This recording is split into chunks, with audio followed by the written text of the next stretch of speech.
श्री शिवाय नमस्तुभ्यम दर्शकों, वट सावित्री व्रत ज्येष्ठ माह के कृष्ण पक्ष की अमावस्या और पूर्णिमा तिथि को रखा जाता है। कुछ महिलाएं इस व्रत को सप्तमी तिथि के दिन भी रखती हैं। यह व्रत बहुत ही खास होता है क्योंकि यह पति की लंबी आयु और घर में सुख समृद्धि के लिए इस व्रत को रखा जाता है। कहा जाता है कि वट सावित्री व्रत के दिन आप पूरी निष्ठा श्रद्धा से अगर वट वृक्ष की पूजा करती हैं तो आपके पति की लंबी आयु होती है। कभी भी अकाल मृत्यु का भय उसे नहीं सताता है, अकाल मृत्यु भी नहीं होती है।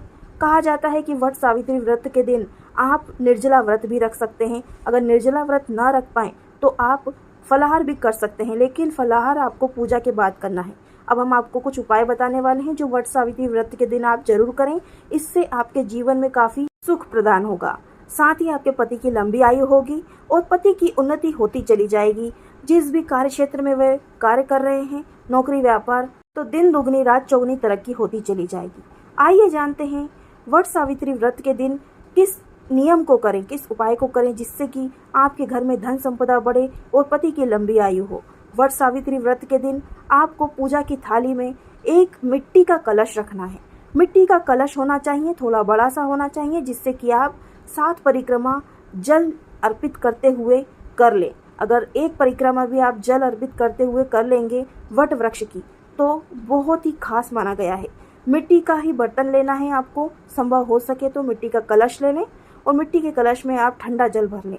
ठंडा जल होना चाहिए, इस बात का विशेष ध्यान रखें क्योंकि गर्मी का समय चल रहा है। और उसके बाद आपको एक पंखा लेना है। पंखा आप ताड़ के पत्ते का ले सकते हैं या फिर आप बांस के पत्ते का ले सकते हैं। बांस का भी पंखा बनता है जो आपने देखा होगा, आजकल बहुत कम देखने को मिलते हैं, लेकिन वह पंखा आपको लेना है। उस पंखे की पूजा करनी है विधिवत वट वृक्ष के नीचे रख करके। फिर आपको पूजा के दौरान सबसे पहले ऐपन चढ़ाना है। ऐपन किस तरीके से बनाना है वह वीडियो हमने अलग से डाल रखा है।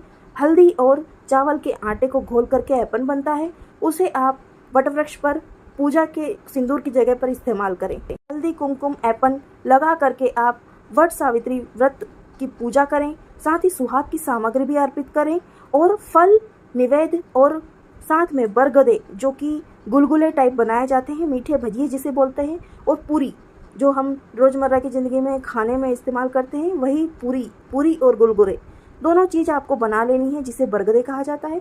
वह भोग में लगानी है, 2 पूरी और 2 बरगदे लगा दें। और उसके बाद कच्चा सूत ले लेना है और बरगद के वृक्ष की 108 या फिर 7, 11, 21, 51 जितनी भी परिक्रमा आपको लगानी है, अपनी श्रद्धा अनुसार जैसा बन सके वैसे ही आप परिक्रमा लगा लें। परिक्रमा लगाने के बाद में वट वृक्ष के नीचे बैठकर आपको वट सावित्री व्रत की कथा सुननी है। सत्यवान और सावित्री की कथा का वीडियो हमने अलग से डाल रखा है, उसे अवश्य देखिएगा। उसमें पूरी कथा सुनाई गई है, आप उसे सुन सकते हैं।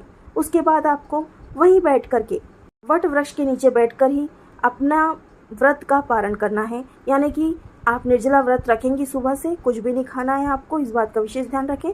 आपकी पूजा होने के बाद में आपको वहीं बैठ करके बरगद के पत्ते के बीच में एक छोटा सा पत्ता उगता है, उसे ले लेना है और 7 काले चने ले लेने हैं भिगे हुए। उन्हें आपको पानी के साथ में, जल के साथ में निगलना है, यानी आपको खा लेना है पर बिना चबाए खाना है।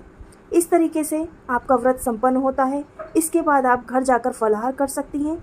फलाहार नहीं तो आप कुछ मिष्ठान का भोग, जो भी आप फलाहार वाली मीठी चीज़ खाना चाहती हैं वह खा लें, फल खा सकते हैं। इसके बाद आपको अगले दिन ही व्रत का पारण करना है।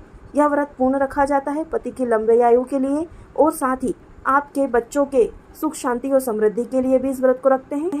इस व्रत में विशेषकर ध्यान रखने योग्य यह बात है कि जो पंखा हमने ले गए थे, जो कि बांस का या ताड़ का पत्ते का होता है, उसे वापस ले आना है और उससे आपको अपने पति की हवा करनी है। थोड़ी सी एक नेक होता है। और साथ ही सुहाग की सामग्री भी आपको कुछ ना कुछ वट वृक्ष के नीचे से थोड़ी सी, यानी चूड़ी उठा लानी है या फिर थोड़ी सी मेहंदी, सिंदूर, कुछ ऐसा लेकर के आना है और अपने मांग में जरूर उसे भरना है। एक चूड़ी ले आएँ, दोनों हाथ में एक एक चूड़ी पहन लें। कुछ भी सुहाग सामग्री वहाँ से लेकर के आनी है और पहन लेनी है।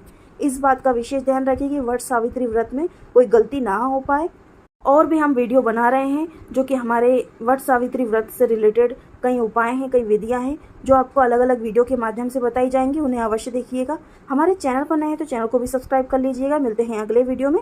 श्री शिवाय नमस्तुभ्यम। हर हर महादेव।